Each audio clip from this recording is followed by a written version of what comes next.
Pemirsa, Anda menyaksikan CNBC Indonesia bersama saya Safrina Nasution, dan di kesempatan kali ini kita akan berdialog secara eksklusif bersama dengan Kepala Eksekutif Pengawas Lembaga Pembiayaan, Perusahaan Modal Ventura, Lembaga Keuangan Mikro, dan LJK lainnya, merangkap anggota Dewan Komisioner Otoritas Jasa Keuangan, Bapak Agusman. Pak Agusman, apa kabar? Kabar baik, Mbak Safrina. Terima kasih banyak, Bapak. Industri PFML ini syarat dengan teknologi, Pak, Betul. dan sangat-sangat dinamis.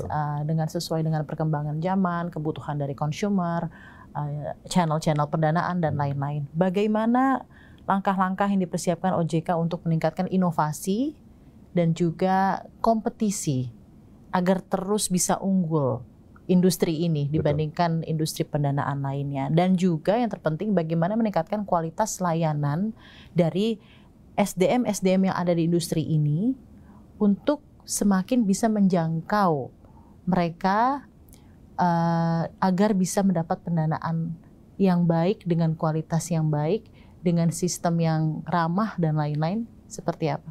Betul sekali, Mbak Safrina. Jadi beberapa industri di kami ini adalah memang sangat mengandalkan teknologi informasi.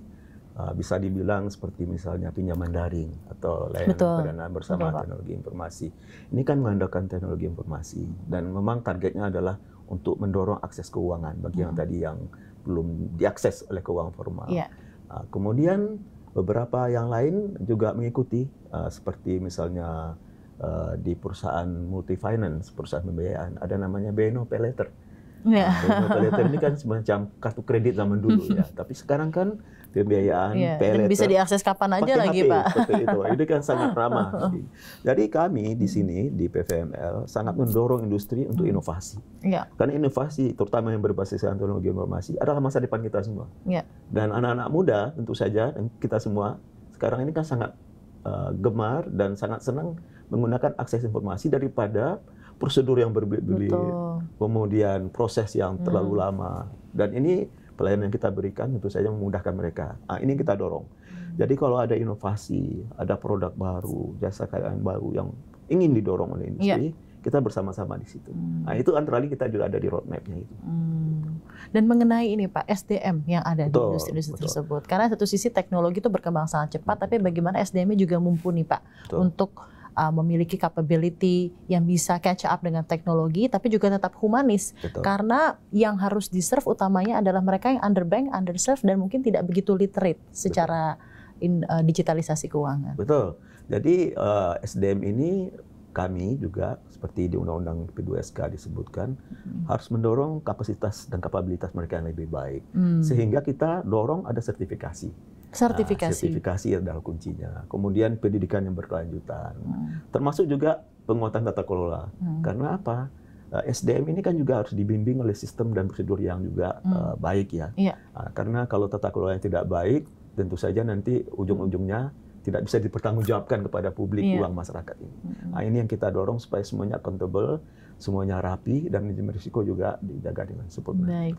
Kedepannya seperti apa, Pak? Dan mungkin saat ini ya, selain kedepannya, saat ini dan sejauh ini sinergi dengan pemerintah dan lembaga lainnya untuk terus mendorong perkembangan industri PFML seperti apa, Pak? Ya, jadi kami memang betul-betul sangat mengandalkan koordinasi sinergi dengan lembaga-lembaga terkait. Tidak hanya di sesama lembaga keuangan yang kami sebutkan, karena beberapa sumber financing dari PFML ini ada dari perbankan, dari capital market dan seterusnya, tapi juga yang sangat penting dari pemerintah. Jadi misalnya Agustus kemarin kita baru ada semacam kegiatan flagship, semacam conference nasional. Di sini kita bekerja sama dengan Kementerian Bappenas dan juga kemudian Menko Perekonomian. Di sini kita membawa kawan-kawan industri untuk mendengar langsung tentang bagaimana kita mendorong industri keuangan kita ini untuk mensupport perekonomian nasional untuk pertumbuhan yang lebih baik ke depan. Semoga sinergi yang terjalin berjalan dengan lancar ya, Pak, ya, tentunya untuk kemajuan industri PFML dan juga mereka yang mendapatkan pendanaan dari PFML, karena tentunya ini semua memiliki dampak dan multiplier efek yang konkret terhadap pertumbuhan ekonomi. Kalau salah satu contoh yang sangat kasat mata terakhir itu, Mbak Safrina, adalah Bullion. Bullion Bank. Kan dari tempat kami. Itu. Jadi di Undang-Undang P2SK ya, Pak, ada madah itu.